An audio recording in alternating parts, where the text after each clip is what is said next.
हर इंसान की ज़िंदगी में कभी ना कभी ऐसे पल आते हैं जब हम थक जाते हैं दुनिया की नेगेटिविटी, दुखी दिनों और हर तरफ के स्ट्रेस से। लेकिन तब एक सुंदर चीज़, अ थिंग ऑफ ब्यूटी, हमारे मन को सुकून देती है। So hey scholars, welcome back to Jaswant NCERT corner, जहां इंग्लिश लिटरेचर समझना होता है आसान।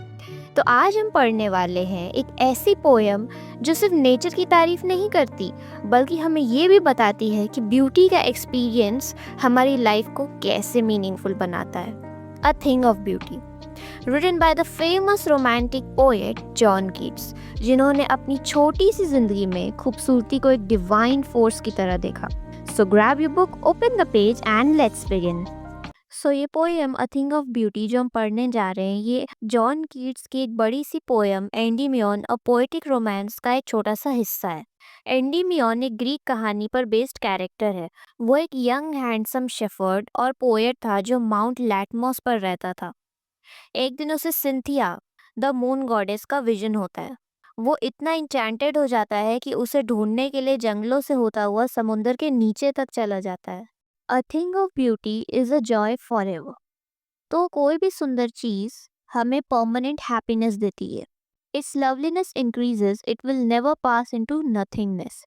इसकी जो लवलीनेस है, इसकी जो सुंदरता है, वो टाइम के साथ बढ़ती ही रहती है और कभी भी वेस्ट नहीं होती है, हमेशा यादों में जिंदा रहती है। But will keep a बोवर quiet for us and a slip full of sweet dreams and health and quite breathing. ये हमें एक ऐसी जगह देती है जो शांत है, जैसे एक सुकून भरी छाया या नींद। बोवर का मतलब होता है शैडो ऑफ ट्रीज या फिर पीसफुल शेल्टर। ठीक है, तो जो थिंग ऑफ ब्यूटी है, वो एक सुकून, अच्छे सपने और अच्छी सेहत का सोर्स बनती है। Therefore, on every morrow we are wearing a flowery band to bind us to the earth, spite of despondence, of the inhuman dearth, of noble natures, of the gloomy days, of all the unhealthy and or darkened ways made for our searching। तो इस stanza का क्या मतलब हो गया कि हर दिन हम ब्यूटी से जुड़े रहने के लिए एक फूलों का बंधन बनाते हैं। चाहे दुनिया में डिप्रेशन हो, बुराई हो या दुखी दिन हो, ब्यूटी हमें जिंदगी से जोड़ के रखती है। Made for our searching, yes, in spite of all, इन सब प्रॉब्लम्स के बावजूद हम ब्यूटी को ढूंढते हैं क्योंकि वो होप का सोर्स है। Some shape of beauty moves away the pall from our dark spirits. Beauty एक शैडो जैसे ग्लूम को हटा देती है, जैसे ऊपर से अंधेरा हटा दिया गया हो।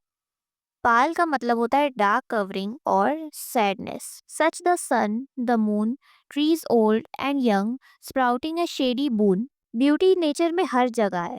इस लाइन का मतलब है कि ब्यूटी नेचर में हर जगह है, चाहे सूरज है, चांद है और हर ट्री में। सब हमें शेड और कंफर्ट देते हैं।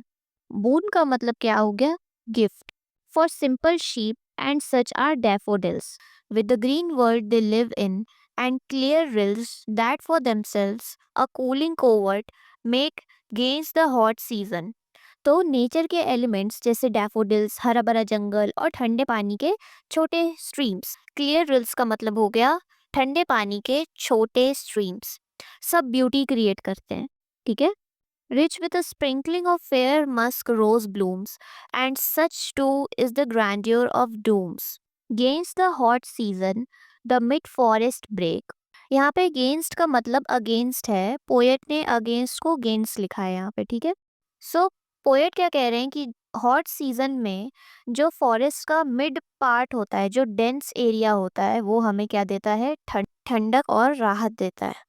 Rich with a sprinkling of fair musk rose blooms. Forest brake और भी ब्यूटीफुल लगता है जब वहाँ मस्क रोज एक फ्रेग्रेंट फ्लावर है, तो मस्क रोज के फ्लावर्स बिखरे हुए होते हैं। ठीक है, तब जो हमारा फॉरेस्ट ब्रेक है और भी ज़्यादा ब्यूटीफुल लगता है। It creates a rich refreshing environment and such too is the grandeur of dooms we have imagined for the mighty dead. तो यहाँ पर हम पोएट हमसे क्या कह रहे हैं कि जो जो फ्रीडम फाइटर्स थे, सेंट्स थे, वॉरियर्स थे, उनकी जो ग्रेट डेथ्स थी, वो भी एक ग्रैंडियर यानी कि मैजेस्टी या फिर ब्यूटी का ही रूप होती है, because they became a source of inspiration for ever.